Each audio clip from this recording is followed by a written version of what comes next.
Açılışı yapalım. Zero Bullshit New Grad Program. Early Impact geçen sene ilk kez gerçekleştirdiğimiz bir yeni mezun programıydı. Çok söylemek istediğim şey var.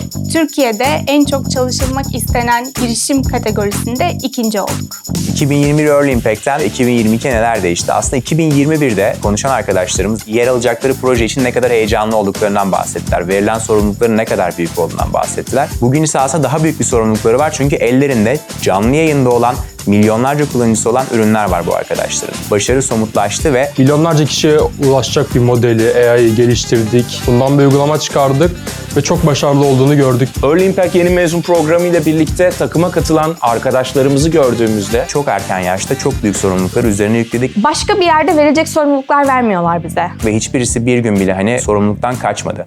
Yüksek sorumluluk ve yüksek kazanç diyebilirim. Kesinlikle yaparken deneyim kazanmak, öğrenmek bambaşka bir şey. nasıl hızlı bir şekilde kendilerini geliştirdiklerini gördüğümüzde de şunu fark ettik. Biz bir şeyleri doğru yapıyoruz. Biz buna Early Impact diyoruz. Yani 24 yaşında Netflix'e yarışan bir app yaptığın zaman aslında bu gerçekten Early Impact'in tam anlamı. Burası tam olarak onun yeri çünkü. O yüzden Early Impact edebiliyor bütün arkadaşlarımız. Sıfırdan bir modeli aldık. Bunu scale edilebilir bir hale getirdik. Yani kullanıcıya yetişemediğimiz zamanlar oldu.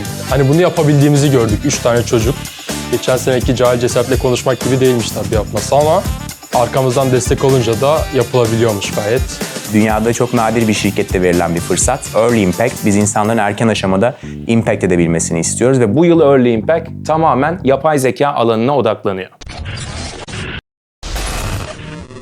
Codeway'in bu yılki en büyük odağı, hatta 2022-2023'teki en büyük odağı yapay zeka olacak. Aslında yapay zekanın ticarileştirilmesi dediğimiz AI commercialization olacak. Genelde okullarda yapılan çalışmalarda AI çalışma olarak kalıyor. Ben Boğaziçi Bilgisayar Mühendisliği mezunuyum. Bunu bir anda mı söyleyeyim, konuşurken mi söyleyeyim? Benim bölümümden bile her sene 1 ya da 2 tane AI konusunda yetkin insan çıkabiliyor. Ama şu an bizim yaptığımız şey 3 milyon kişiye ulaştı. Yani Genelde ilgilenen insanlar çok teorik bir yerde kalıyor bu işin. Burada AI ile uğraşmanın farkı bence milyonlarca kullanıcıya ulaşacak bir teknoloji yaratmak.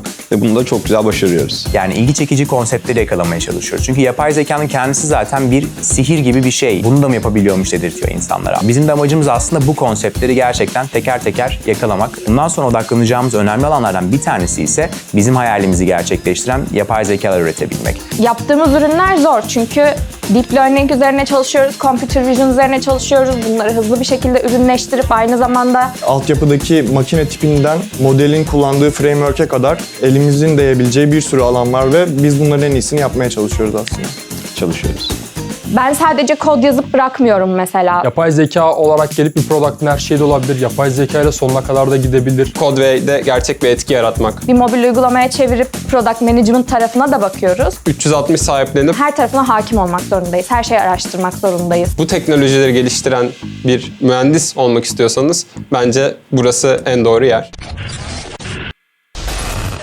Ben şuna çok inanıyorum. Codeway'in ürünleriyle kültür arasında ciddi bir bağ var. İlgi çekici içerikler yaratabilmek için uzun bir süreçten geçmemiz gerekti. Ve burada algoritma oyunculuğu dediğimiz şeyi keşfettik aslında. Bizim seyircimiz algoritma. Biz kendimizi algoritmaya sevdirmemiz gerekiyor. Ben de bu tarafta prodüksiyon tarafında içerideki content'in üretiminde çalışıyorum. FaceSensor adını verdiğimiz 12 tane arkadaşla çalışıyoruz. Yan taraftaki toplantı odasında FaceSense'in içerikleri çekiliyordu. Bir diğer toplantı odasında ise FaceSense'in datası konuşuluyordu. Aramızda çok güzel bir dinamik var. Onların pazarlamayı öğrendiği, benim ürünün içini öğrendiğim. Teknolojinin hem sanatın bir arada olması hem benim ilgimi çekiyor hem diğer insanların da ilgisini çekeceğini düşünüyorum. Biz bir Codeway Media House neden olmayalım? İleride böyle bir şey olabilir mi dedik. Ama bir yandan da olduk. Şu an FaceSensor'lar diyor ki bunu üniversitelerde ders olarak verilmesi gerekiyor bizce.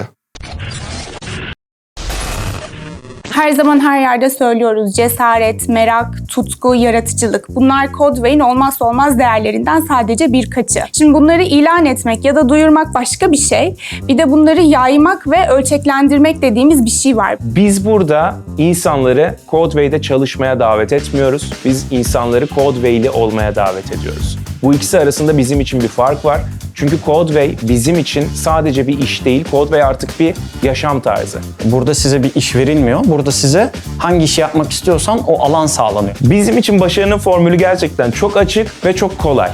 Doğru potansiyeli, doğru karakteri bulmak ve onun kendisi olmasına izin vermek. Ama biz kurumsal bir firma değiliz. Aslında bu başvuran kişiler çok daha farklı bir süreçten geçti. Ondan da çok güzel deneyim yaşadığını düşünüyorum. Orada da hani Early Impact'le gelenlerin birçoğu AI üzerine, ML üzerine çalışıyorlar şu an. Bizim amacımız aslında yeni insanları buraya alırken biz onlara destek sağlayalım ve kaynak sağlayalım değil. Bu zaten var. Yapmamız gereken bir şey. Bunun çok bilincindeyiz ama o insanlar da yeni mezun da olsa, çok genç de olsa, sektöre daha ilk kez giriyor olsa da onlardan çok şey öğreneceğimizi biliyoruz. Bunun çok büyük bir katkısı var bence. Özellikle yeni mezunlar için bulunmaz bir nimet. Çünkü maalesef hevesli bir şeyler yapmak isteyen yeni mezunlara özellikle kurumsal şirketler ayak işiyle iş öğreteyim diyerek böyle ufak ufak işleri aradan çıkarttırmak için işler yapıyorlar. Yani birçok şirkette etki sağlayabilmek için önce 1 sene, 2 sene gözlemlenirsiniz. Hani çok tradisyonel şirketlerde çay kahve bile götürülüp getirildiği oluyor yani bu süreçte. Fotokopi hikayesini hepimiz biliyoruz zaten. En çok şey yapabileceği yaşında insanların gerçekten bütün enerjisini çekiyorlar yani. Sıradan bir çalışan yolculuğu beklemiyor. Burada herkesi bir girişimci yolculuğu bekliyor. Dolayısıyla buraya gelen her insan kendi alanında oldukça yaratıcı, oldukça yeni işler çıkarabilen, aklı açık, algıları açık, ufku geniş, en önemlisi girişim motivasyonuna sahip insanlar. Çok kısa bir sürede tecrübe açığı kapatılabiliyor ama merak hiçbir zaman yoktan yaratılamıyor. Buradaki son bir yıldaki tecrübemde bir girişimde çalışmayı değil, bir girişimin nasıl yapıldığını öğrendim her detayıyla. Bir arkadaş grubumla bir girişim fikrinin peşinde koşuyoruz ve Takımın her oyuncusu işin büyük bir kısmının ucundan tutuyor. Hani Bu bakış açısında insanlarla da aslında biz birçok başarıyı imza attık. FaceSense, PixelUp, CleanUp, Scanner Plus bu tarz insanlarla oluşturuldu. Bu kesinlikle bir takım oyunu. Kesinlikle bir ekip işi, yürek işi. Böyle bir ekibi olmayan hiçbir şirket aslında bu alana girmemeli. Çünkü En sevdiğim kısmı bu olabilir. her baba yiğidin harcı değil. Milyonlarca user'a ulaşmanın verdiği hazzı, yolculuğu her 3-4 ayda bir app'imiz yaşıyor ve buna birebir şahit oluyorsunuz. Bu projelerin içerisinde oluyorsunuz. ya bu motive ediyorsa cidden gelsinler.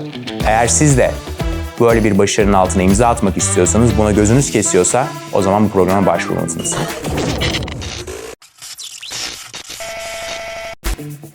Kendine güvenmeyenler kendine güvenene kadar bekleyebilir.